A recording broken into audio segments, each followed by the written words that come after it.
E aí, pessoal, tudo bem? Aqui é o professor Dunga, do canal Professor Dunga Química. Nós estamos indo agora para a nossa terceira aula sobre o assunto reações de neutralização.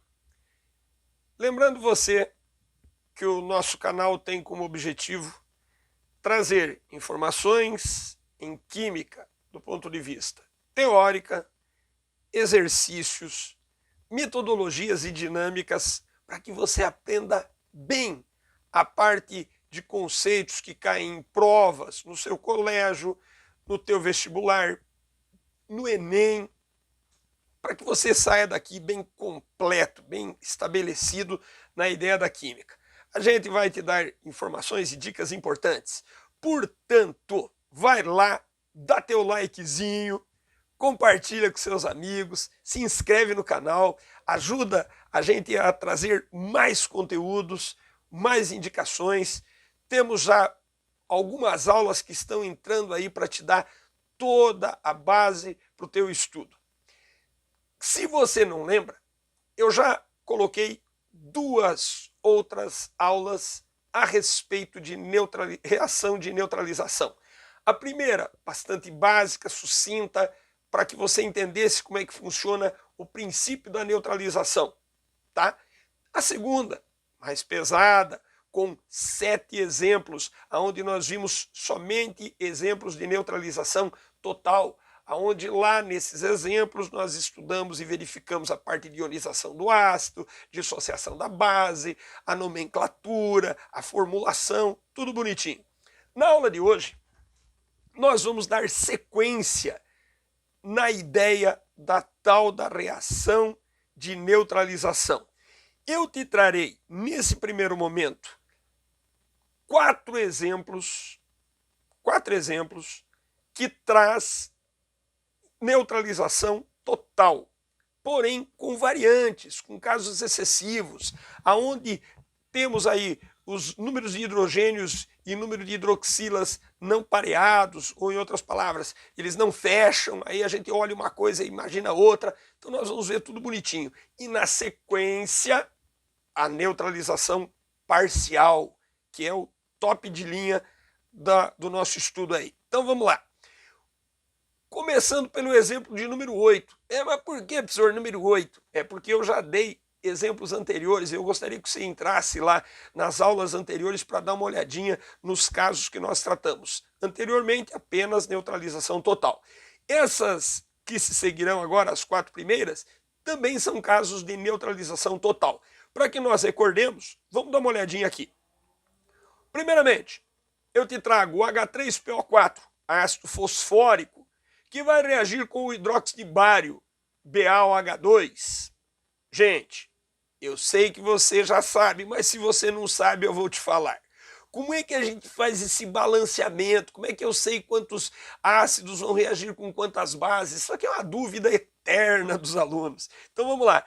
Quantos hidrogênios ionizáveis o meu ácido fosfórico tem? 3. Ah, professor, mas como é que eu sei isso? Lá dos conceitos daquela nossa aulinha sobre ácidos e ionização de ácidos. O que eu tinha dito para você? O ácido fosfórico é um triácido. Os 3 hidrogênios estão ligados a oxigênios. Logo, os 3 hidrogênios ionizam. Na hora que você joga isso aqui em água, vira o quê? 3H+. Lembre da teoria do Arrhenius. Ácido é toda espécie que em solução aquosa libera íon H+. Então ficaria 3H+, e o PO4 3-. Veja você. A base, hidróxido de bário, tem quantas hidroxilas aqui? 2. Como é que ficaria a dissociação da base? O BaOH2 em água viraria bário 2+ e 2OH-. Então veja, o ácido tem 3 hidrogênios ionizáveis. O que você faz com esse 3? Coloca como coeficiente estequiométrico da base.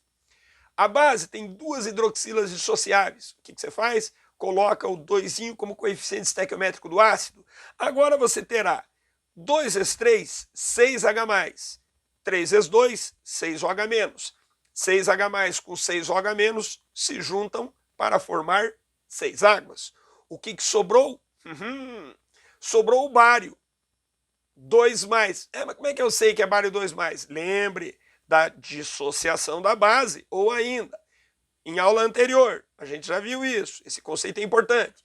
Quantas hidroxilas eu tenho aqui? 2, então a carga do bário é 2+. Quantos hidrogênios ionizáveis eu tenho aqui? 3, então a carga do fosfato é 3-. Ou então, pela ionização do ácido, 3H+, e o PO4 3-. Lembrando que cada H+ liberado libera uma carga negativa. Liberou 3H+, então a carga é trivalente negativa. E agora, como é que formula isso daqui? Lembremos, o bário é 2+, o fosfato é 3-. Esquece o sinal, só se preocupa com o número. Faz a inversão. O do cátion vem para o ânion, o do ânion vem para o cátion. Então ficaria Ba3, PO4, lembre, esse ânion tem que estar entre parênteses, PO4, 2. Então o meu sal seria o Ba3, PO4, 2. Nome, gosto de nomes, então me ajude aqui. O ácido se chama fosfórico. A todo ácido terminado em ico gera um ânion terminado em ato. Então esse aqui é o meu fosfato de bário. Beleza? Vamos para o próximo. Ah, professor, deixa eu fazer esse. Eu já vou dizer aqui para você, professor. Não tem 3 hidrogênios? Então põe 3 aqui. Não tem 2 hidroxilas? Então põe 2 aqui e fecha. Não. Não por quê? Porque agora nós vamos para casos onde o número de hidrogênios que tem aqui na minha molécula não é compatível ao número de hidrogênios que ionizam, que é o caso da família do ácido fosfórico. Eu tenho o H3PO3, que é o ácido fosfórico, o H3PO4, que é o ácido fosfórico, o H3PO3, que é o ácido fosforoso, e o H3PO2, que é o ácido hipofosforoso. Eles têm um número de hidrogênios, mas não correspondem ao mesmo número de hidrogênios ionizáveis, que são os exemplos que se seguirão. Então vamos lá. O H3PO3, ele tem 3 hidrogênios na molécula, porém ionizam apenas 2. Então o H3PO3 libera 2H+, e o HPO3 2-. O professor, por que esse hidrogênio aqui não ionizou? Melhor pergunta do dia. Veja você, esse hidrogênio está ligado diretamente ao fósforo. Logo, não tem diferença de eletronegatividade suficiente para esse hidrogênio ionizar. Então, não ioniza, só vai ionizar os que estejam ligados diretamente ao oxigênio, que é o caso dos 2 hidrogênios que ionizaram. Então, o H3PO3 tem 3, mas ioniza apenas 2. Beleza? Então, o ânion HPO3 tem carga divalente negativa. Já o hidroxicálcio, que é a minha base, vai em água liberar cálcio 2+ e 2 hidroxilas. Então veja, o ácido libera 2H+, a base libera 2OH-, vai juntar formando 2 águas. Sobrou o quê? Ca, o cálcio 2+, e o HPO3 2-. Lembrem, carga do cátion igual a carga do ânion em número, o valor. Mais 2 e menos 2 são iguais em valor. Quando forem iguais, repete apenas o cátion, repete apenas o ânion, seria o meu CaHPO3. Nome, como é que ficou o nome? O ácido termina em oso, ácido fosforoso, o ânion termina em ito, então o meu sal seria o fosfito de cálcio. Caso importantíssimo, gente. Lembra desse daqui. Vamos para o próximo. H3PO2, calma lá, lembre, fosfórico H3PO4, fosforoso H3PO3, hipofosforoso, o H3PO2, lembrando da nomenclatura, o H3PO4 é o ácido fosfórico, um oxigênio a menos seria o H3PO3, ácido fosforoso, 2 oxigênios a menos em relação ao fosfórico seria o ácido hipofosforoso. Ele tem 3 hidrogênios, mas vamos dar uma olhadinha aqui na sua ionização.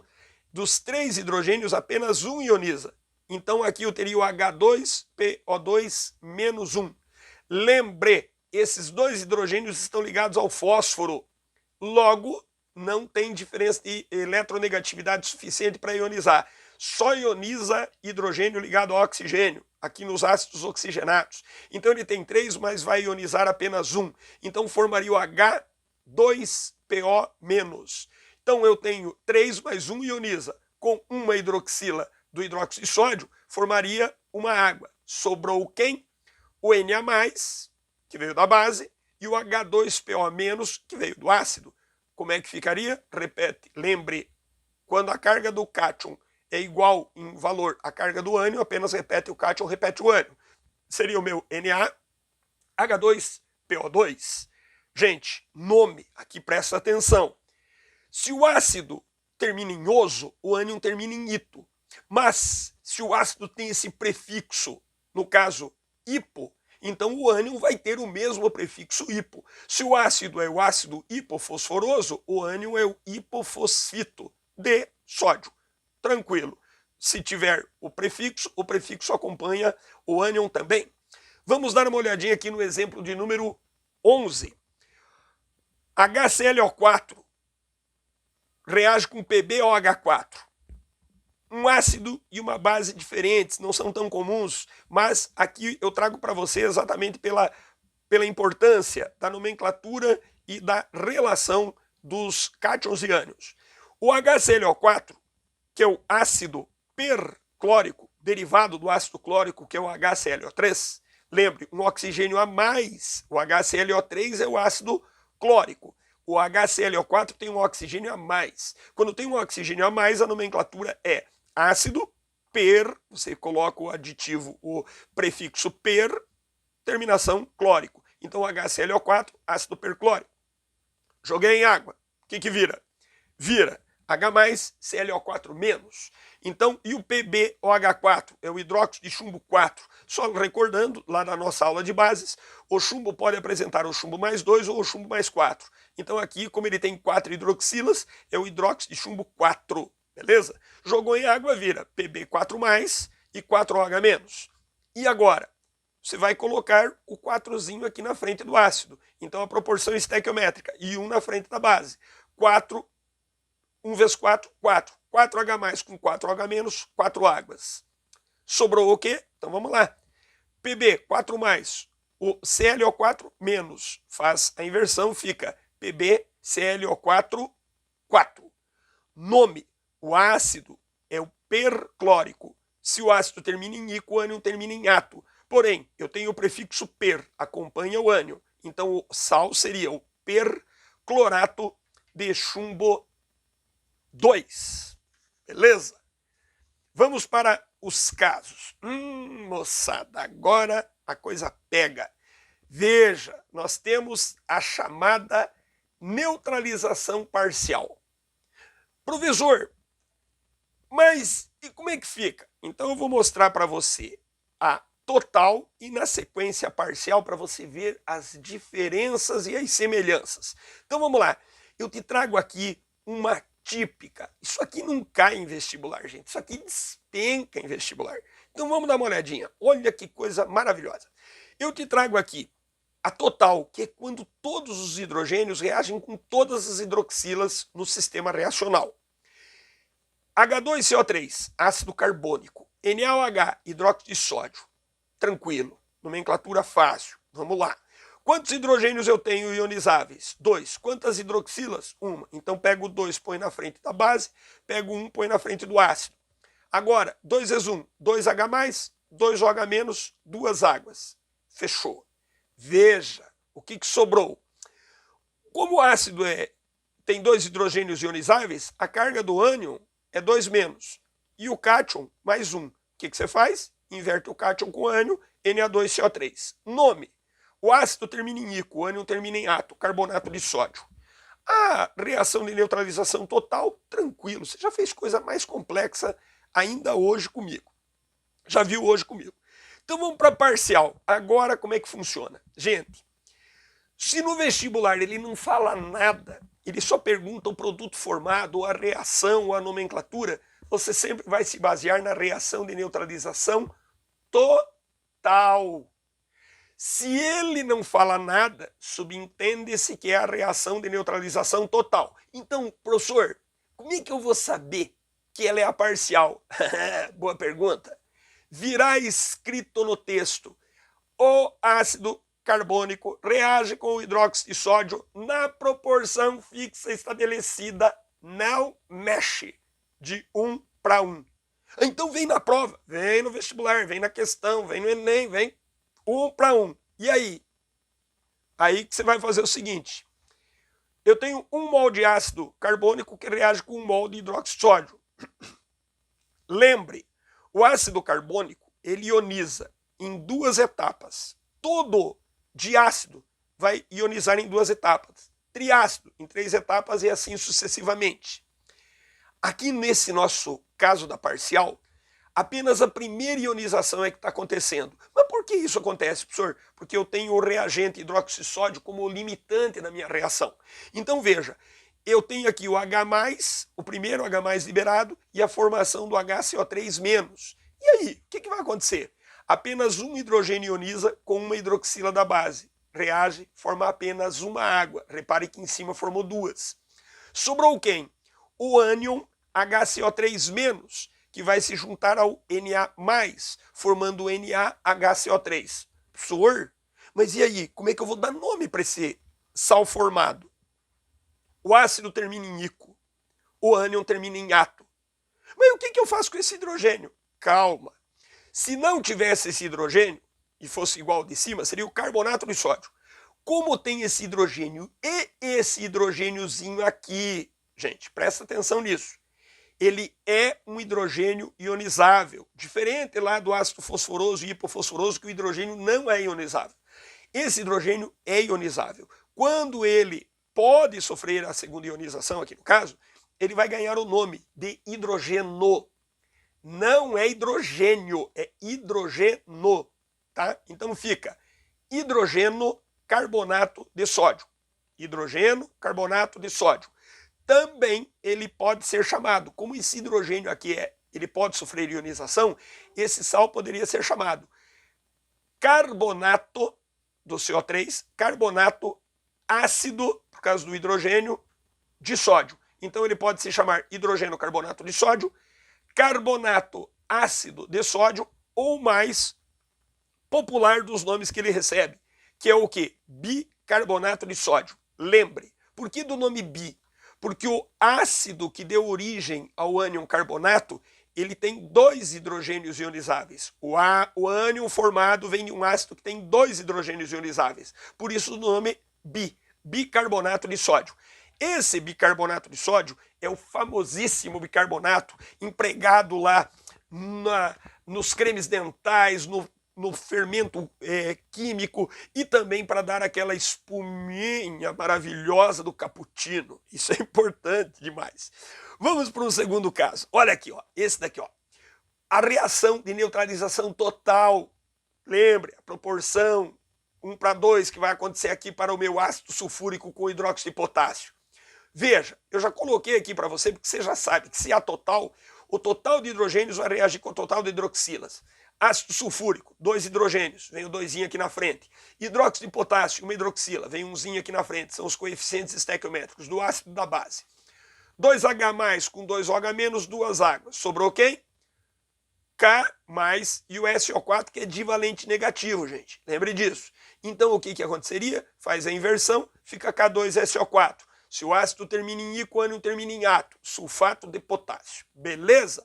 Mas o que me importa mesmo é a parcial. Como é que vem na prova? Como é que vem no vestibular? Como é que vem no Enem? Dada a reação que ocorre na proporção fixa, proporção determinada, 1:1. Professor, é sempre 1:1? Lógico que não. Podem ter ácidos com mais hidrogênios ou mais hidroxilas ionizáveis e dissociáveis, que aí você tem que ter a proporção que ele determina, mas normalmente é 1:1. Então aqui, dos 2 hidrogênios do ácido sulfúrico, lembre, se ele tem 2 hidrogênios, hidrogena 2 vezes, ioniza 2 vezes. Só que na primeira ionização gera o HSO4-. Com o meu K+, vai formar quem? O meu KHSO4. Nome, lembre, o HSO4- é o meu hidrogeno sulfato de potássio. Perdão, o meu HSO4- é o meu hidrogeno sulfato. Por quê? Porque o ácido é o sulfúrico. A todo ácido terminado em ico gera um ânion terminado em ato. Mas tem esse hidrogênio aqui que é ionizável. Então é o meu hidrogeno sulfato de potássio.